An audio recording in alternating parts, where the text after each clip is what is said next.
Radio SME presenta. Las opiniones vertidas en este programa son responsabilidad única y exclusivamente de quien las emite. Leer para entender el mundo y para poder cambiarlo, con el propósito de mejorarlo. Leer para cambiar uno mismo, leer por gusto, por pasión, para saber, para conocer y también para dudar, para cuestionar. Letras militantes. Comenzamos.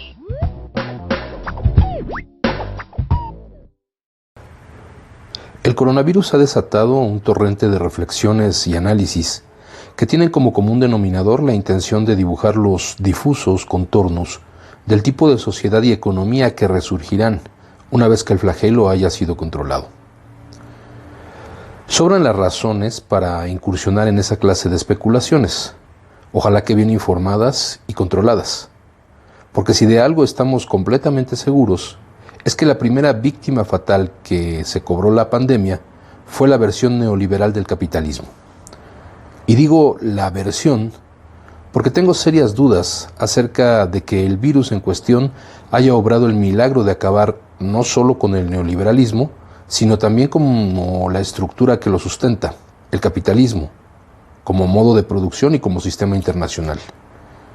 Pero la era neoliberal es un cadáver aún insepulto, pero imposible de resucitar. ¿Qué ocurrirá con el capitalismo? Bien, de eso se trata esta columna.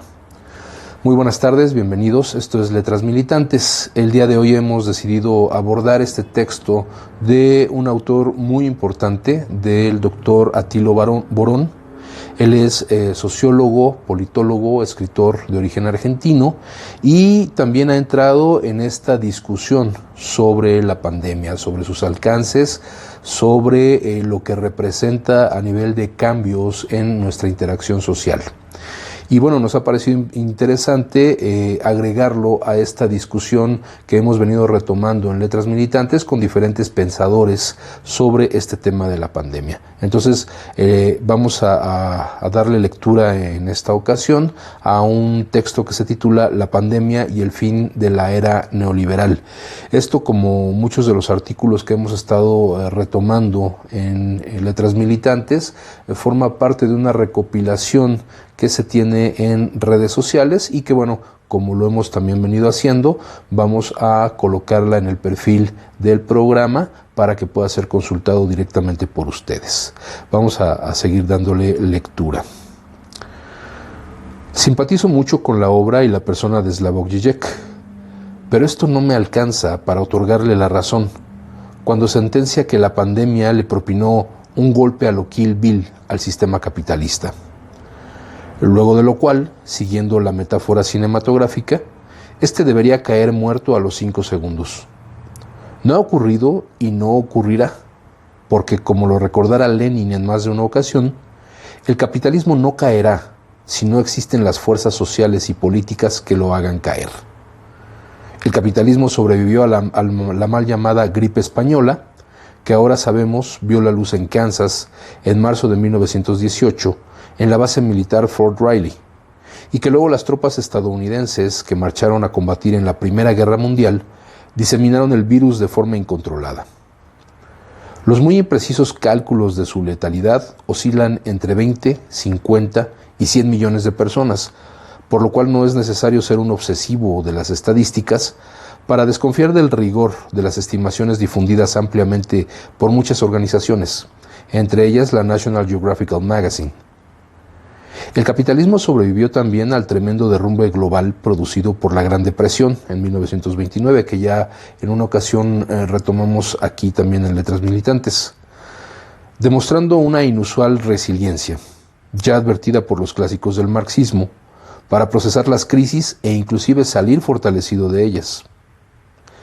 Pensar que en ausencia de aquellas fuerzas sociales y políticas señaladas por el revolucionario ruso, que de momento no se perciben ni en Estados Unidos ni en los países europeos, ahora se producirá el tan anhelado deceso de un sistema inmoral, injusto y predatorio, enemigo mortal de la humanidad y la naturaleza, es más una expresión de deseos que producto de un análisis concreto.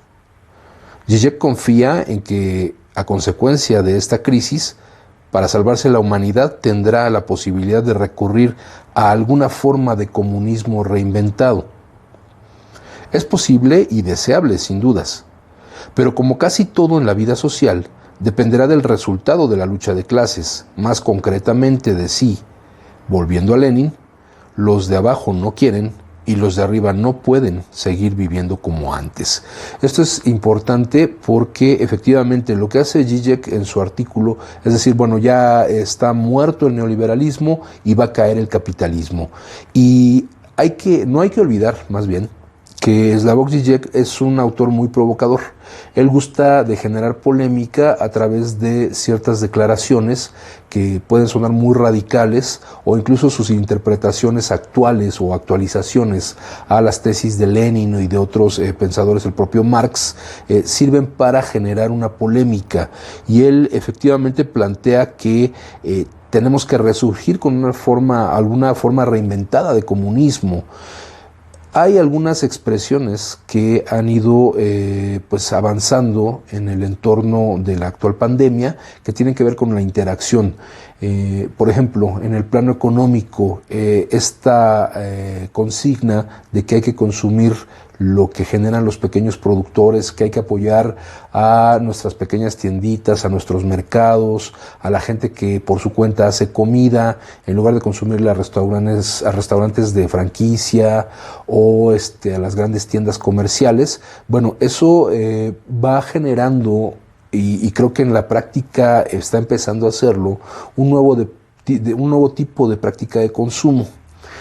No en todos los sectores, no de manera masiva, y particularmente hablando de México, pues todavía no se puede hablar de un cambio radical, formal en cómo se consume y cómo se produce en nuestro país. Sin embargo, es una de tantas formas que la sociedad puede ir adoptando para hacer estos cambios a un sistema que ha sido injusto, que ha sido depredador y que sobre todo en la pandemia ha demostrado su cara más salvaje, su cara más inmoral, como ha ocurrido con las empresas que despiden a los trabajadores y que pues lógicamente se ha pasado por alto pues toda la legislación en materia laboral, que incluso está violentando las medidas de emergencia, como el caso de TV Azteca, de Electra, que siguen manteniendo a muchos de sus trabajadores laborando cuando la indicación, la instrucción por parte de las instituciones de gobierno es que paren actividades por completo. Entonces, bueno, frente a eso, quienes tenemos que generar este cambio desde la base, pues somos los propios trabajadores, la propia sociedad, que estamos padeciendo con mayor fuerza los efectos de esta pandemia. Aquí seguimos con la lectura. Dice, bueno, pero la bifurcación de la salida de esta coyuntura presenta otro posible desenlace que Zizek identifica muy claramente: la barbarie. O sea, la reafirmación de la dominación del capital, recurriendo a las formas más brutales de explotación económica, coerción político-estatal y manipulación de conciencias y corazones a través de su hasta ahora intacta dictadura mediática. Barbarie, Itzván Mesaro solía decir con una dosis de amarga ironía, si tenemos suerte. Y es que efectivamente la otra salida que se prevé a esta pandemia es un fortalecimiento del propio sistema, como lo dice aquí Borón, por la fuerza de los medios masivos de comunicación, que si bien se han visto menguados a través de redes sociales, en lo que es el más amplio espectro de consumo de estos medios, que es la mayoría de la población, que si bien puede tener acceso a redes sociales, porque tampoco ya es una cuestión que no esté a su alcance, no hay un análisis o no hay una lectura, por ejemplo, de este tipo de textos. Y lo podemos ver en redes sociales. Si nos metemos a Facebook, la cantidad de rumores, la cantidad de mentiras que circulan en torno a la pandemia, toda esta cuestión que se ha regado a manera de rumor y que se ha convertido ya en una leyenda urbana, de lo de que se extrae líquido de las rodillas en los hospitales del IMSS para venderlo después, que el coronavirus no existe, etcétera, es parte de todo este complejo armado de redes sociales y de medios de comunicación por la vía electrónica y la vía virtual, que lo que buscan es generar este nivel de desinformación entre la gente. Y este reforzamiento también del que habla Borón, que es la otra salida que prevé Zizek a esta crisis, que es esta barbarie, tiene que ver también con que estas grandes empresas que se han encargado de depredar la economía y la propia vida de los trabajadores desde antes de la crisis, lo hagan con mayor fuerza regresando de la crisis. Pensar como una especie de reseteo, como cuando hacemos con las computadoras o los dispositivos electrónicos, que pudieran estar pensando en un reseteo, por ejemplo, de su pasivo laboral. Empresas quizás, por tomar un ejemplo, como Sanborns, o algunas otras que vean en esta situación una oportunidad de deshacerse de su planta de trabajadores y de iniciar nuevamente de ceros con nuevos trabajadores de este ejército industrial de reserva que va a estar ansioso de obtener empleo sin importar el salario que se ofrezca. Entonces, las opciones que tenemos frente a nosotros son francamente alarmantes y es necesario tomar una determinación importante. Seguimos con el texto. Pero, ¿por qué no pensar en alguna salida intermedia? Ni la tan temida barbarie, de la cual hace tiempo se nos vienen administrando crecientes dosis en los capitalismos realmente existentes, ni la igualmente tan anhelada opción de un comunismo reinventado. ¿Por qué no pensar que una transición hacia el poscapitalismo será inevitablemente desigual y combinada, con avances profundos en algunos terrenos?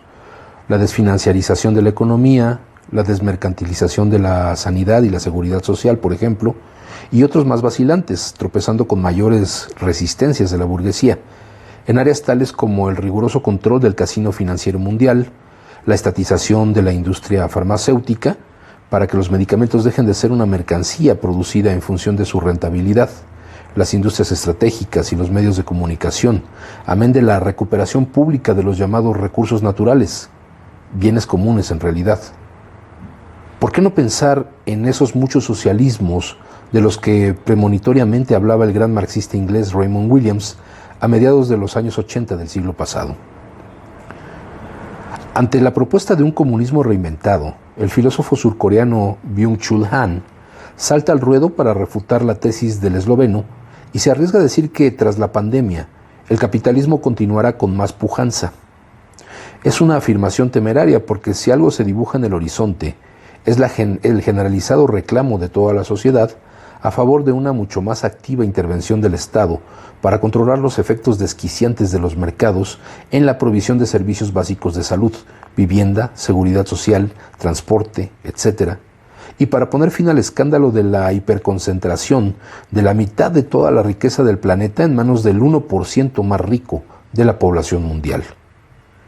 Este mundo pospandémico tendrá mucho más Estado y mucho menos mercado, con poblaciones concientizadas y politizadas por el flagelo a que han sido sometidas, y propensas a buscar soluciones solidarias, colectivas, inclusive socialistas en países como Estados Unidos.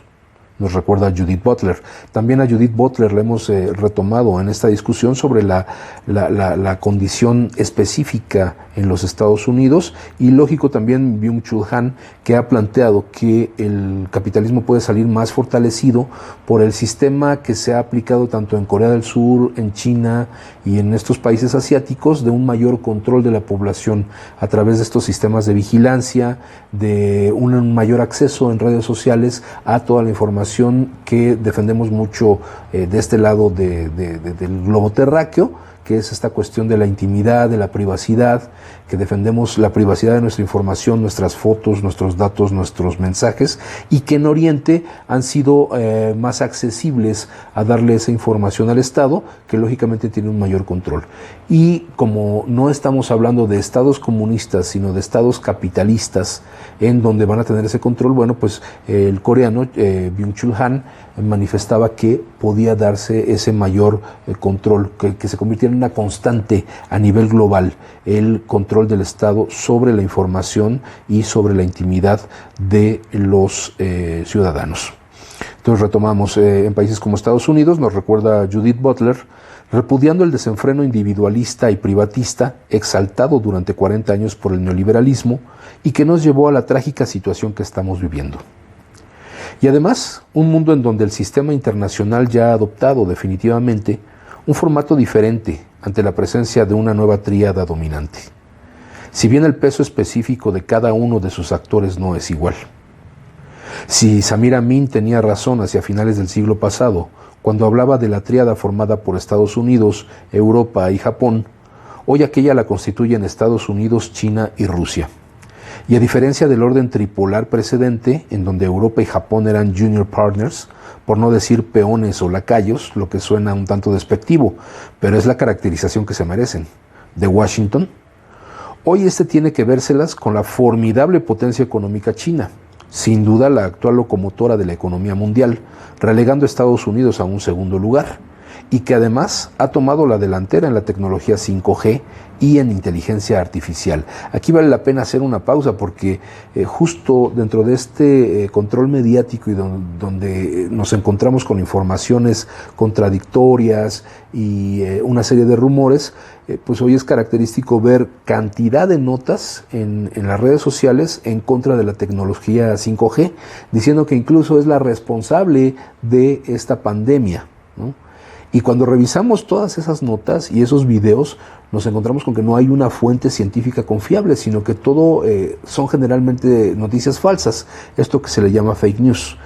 No es gratuito si China, que se está convirtiendo en la primera, o que ya es la primera potencia económica mundial, está desarrollando esta tecnología 5G y va dejando atrás a sus competidores a nivel global, pues no es gratuito que existan estos rumores y esta tendencia a desprestigiar un proceso o un proyecto que estén desarrollando, como el caso de la tecnología 5G. A lo anterior se suma la no menos amenazante presencia de una Rusia que ha vuelto a los primeros planos de la política mundial, rica en petróleo, energía y agua, dueña de un inmenso territorio casi 2 veces más extenso que el estadounidense, y un poderoso complejo industrial que ha producido una tecnología militar de punta que en algunos rubros decisivos aventaja a la norteamericana. Rusia complementa con su fortaleza en el plano militar la que China ostenta en el terreno de la economía. Difícil que, como dice Han, el capitalismo adquiera renovada pujanza en este tan poco promisorio escenario internacional.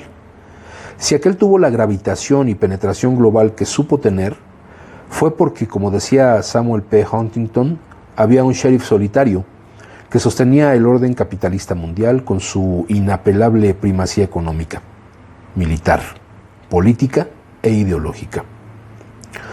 Hoy la primera está en manos de China y el enorme gasto militar de Estados Unidos no puede con un pequeño país como Corea del Norte ni para ganar una guerra contra una de las naciones más pobres del planeta, como Afganistán. La ascendencia política de Washington se mantiene prendida con alfileres, apenas en su patio trasero, Latinoamérica y el Caribe, pero en medio de grandes convulsiones. Y su prestigio internacional se ha visto muy debilitado. China pudo controlar la pandemia y Estados Unidos no. China, Rusia y Cuba ayudan a combatir en Europa y Cuba, ejemplo mundial de solidaridad, envían médicos y medicamentos a los 5 continentes, mientras que lo único que se les ocurre a quienes transitan por la Casa Blanca es enviar 30,000 soldados para un ejército militar con la OTAN e intensificar las sanciones contra Cuba, Venezuela e Irán, en lo que constituye un evidente crimen de guerra. Su antigua hegemonía ya es cosa del pasado. Lo que hoy se discute en los pasillos de las agencias del gobierno estadounidense no es si el país está en declinación o no, sino la pendiente y el ritmo del declive. Y la pandemia está acelerando este proceso por horas. Y esto lo vemos en la terrible emergencia de salud que están viviendo en puntos nodales de los Estados Unidos, como es el caso de Nueva York, en donde hay miles de fallecidos ya, en donde las calles están completamente vacías y pues tal parece que no hay una decisión concreta del gobierno de Estados Unidos de controlar la pandemia por una vía como la han hecho otros países, en el caso de Francia, de Italia, de España, en el propio caso de México, que ha habido un mayor control de estos brotes del virus, y en Estados Unidos parecen estar más interesados en otro tipo de situaciones. E incluso en las regiones, ya visto por regiones, en los propios estados, particularmente en aquellos en donde hubo un mayor respaldo hacia Donald Trump, están buscando que se levante este confinamiento lo ven como una medida que va en contra de sus derechos civiles, no como una emergencia médica. Hay también una negación a la existencia de este virus y pues se ha visto, hay un mayor interés en seguir con su política de guerra, con su política intervencionista. El caso de Venezuela es el más claro en todos ellos. Y por lo visto no ha habido una adecuada gestión de la crisis por parte de los Estados Unidos, mientras que en el caso de China, por ejemplo, ahorita ya están atendiendo nuevos brotes que pueden darse del virus con la experiencia que ya obtuvieron de este primer brote del coronavirus. En el caso de Rusia, aunque ha estado aumentando la curva de contagios y de muertes, también su política interna ha sido mucho más efectiva que en el caso de los Estados Unidos. Continuamos con el texto. El surcoreano Han tiene razón, en cambio, cuando afirma que ningún virus es capaz de hacer la revolución. Pero cae en la redundancia cuando escribe que no podemos dejar la revolución en manos del virus. Claro que no. Miremos el registro histórico. La revolución rusa estalló antes que la pandemia de la gripe española. Y la victoria de los procesos revolucionarios en China, Vietnam y Cuba no fueron precedidos por ninguna pandemia. La revolución la hacen las clases subalternas cuando toman conciencia de la explotación y opresión de la que son sometidas, cuando vislumbran que lejos de ser una ilusión inalcanzable, un mundo poscapitalista es posible, y finalmente cuando logran darse una organización a escala nacional e internacional eficaz para luchar contra la burguesía imperial que antaño entrelazaba con fuerza los intereses de los capitalistas en los países desarrollados. Hoy, gracias a Donald Trump, esta férrea unidad en la cúspide del sistema imperialista se ha resquebrajado. Y se ha resquebrajado irreparablemente. Y la lucha allá arriba es de todos contra todos, mientras China y Rusia continúan pacientemente y sin altisonancias construyendo las alianzas que sostendrán un nuevo orden mundial. Una última reflexión. Creo que hay que calibrar la extraordinaria gravedad de los efectos económicos de esta pandemia que hará de una vuelta al pasado una misión imposible. Los distintos gobiernos del mundo se han visto obligados a enfrentar un cruel dilema: la salud de la población o el vigor de la economía. Esto que en el caso de México también ha sido el enfrentamiento del gobierno de la 4T contra la clase empresarial, ¿no? La clase empresarial dice: lo que tenemos que sostener a como dé lugar es la economía, manteniendo los procesos productivos o generando mayor deuda a través de préstamos de organismos financieros internacionales. Mientras que el gobierno de López Obrador lo que ha planteado es: lo que se debe cuidar primero es la salud de la población, y la cuestión de la economía, bueno, pues ya la podremos revisar con mayor detenimiento una vez que cumplamos con las medidas necesarias para detener esta crisis sanitaria. Las recientes declaraciones de Donald Trump y otros mandatarios como Angela Merkel y Boris Johnson, en el sentido de que él no va a adoptar una estrategia de contención del contagio mediante la puesta en cuarentena de grandes sectores de la población, porque tal cosa paralizaría la economía, pone en relieve la contradicción basal del capitalismo. Porque conviene recordarlo: si la población no va a trabajar, se detiene el proceso de creación de valor, y entonces no hay ni extracción ni realización de la plusvalía. Es decir, si no trabajamos, nuestro trabajo no genera la ganancia que llega al bolsillo del capitalista, de los grandes capitales, del patrón, y que permite reproducir este propio sistema, manteniendo su ganancia. El virus salta de las personas a la economía, y esto provoca el pavor de los gobiernos capitalistas que están renuentes a imponer o mantener la cuarentena, porque el empresariado necesita que la gente salga a la calle y vaya a trabajar, a unas sabiendas de que pone en riesgo su salud. Según Mike Davis, en Estados Unidos un 45% de la fuerza de trabajo no tiene acceso a licencia paga por causa de una enfermedad y está prácticamente obligada a ir a su trabajo y transmitir la infección o quedarse con un plato vacío.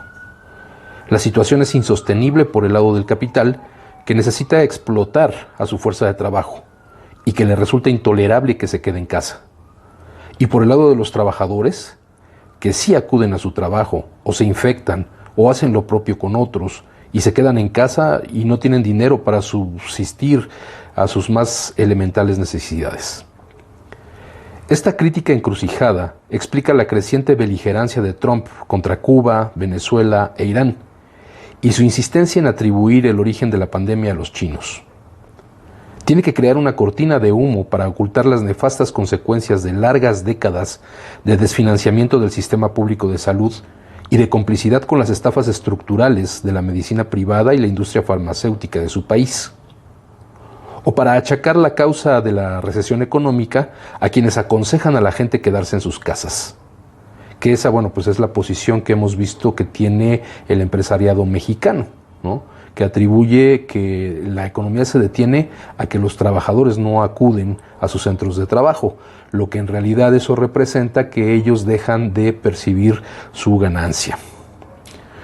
En todo caso, y más allá de si la salida está en un comunismo renovado, como quiere Zizek, o un experimento híbrido, pero claramente apuntando en la dirección del postcapitalismo, esta pandemia, como lo explican claramente varios autores, que por cierto estos autores están en la página que vamos a dejar el link, en diversos artículos que circulan profusamente en la web, ha movido las placas tectónicas del capitalismo global y ya nada podrá volver a ser como antes.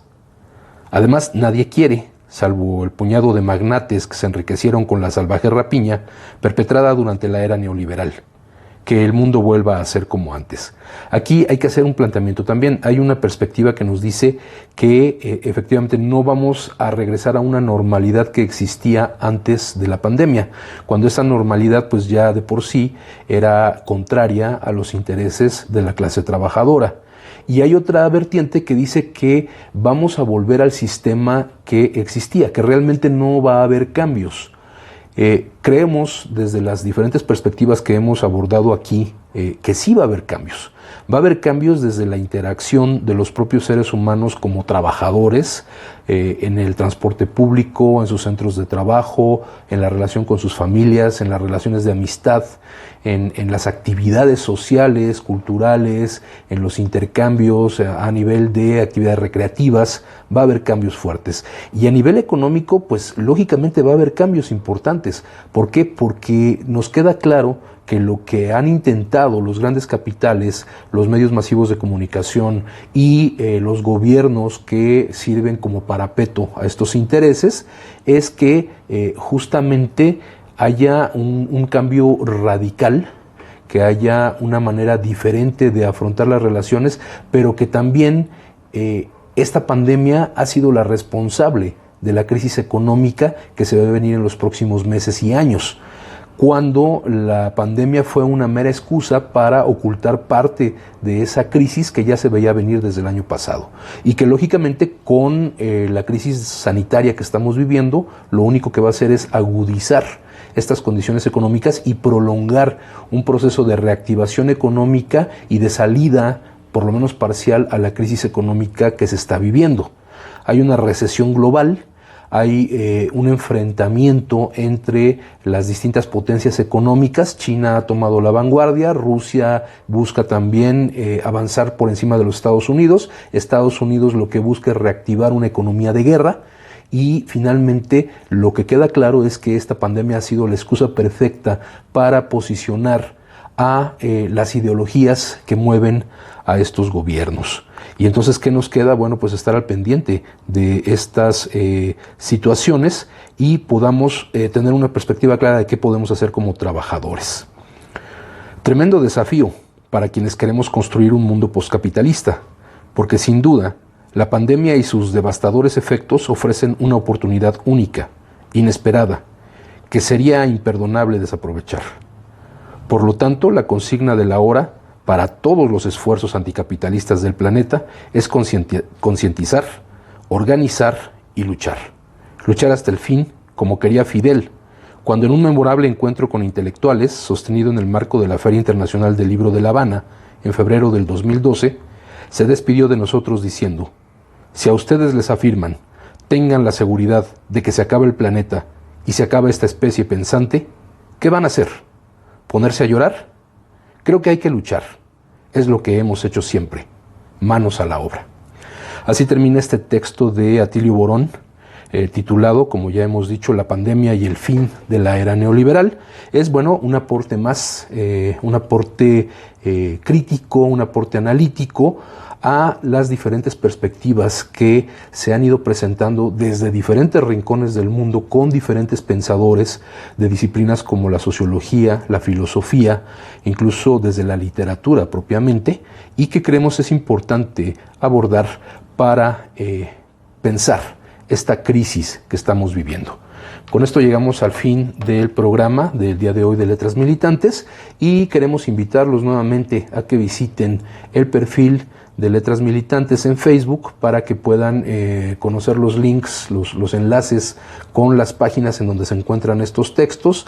Estamos además subiendo otros textos para descarga, para que los puedan tener en formato PDF sobre la misma crisis, y también libros de literatura en general, porque siempre es positivo tener, para quienes tienen que forzosamente mantenerse guardados en su casa o con la indicación de evitar a toda costa o en la medida de lo posible salir, pues que tengamos también la oportunidad de conocer estos textos, de leer por el simple placer de leer, por enriquecer nuestra cultura, por enriquecer nuestro pensamiento, nuestro vocabulario.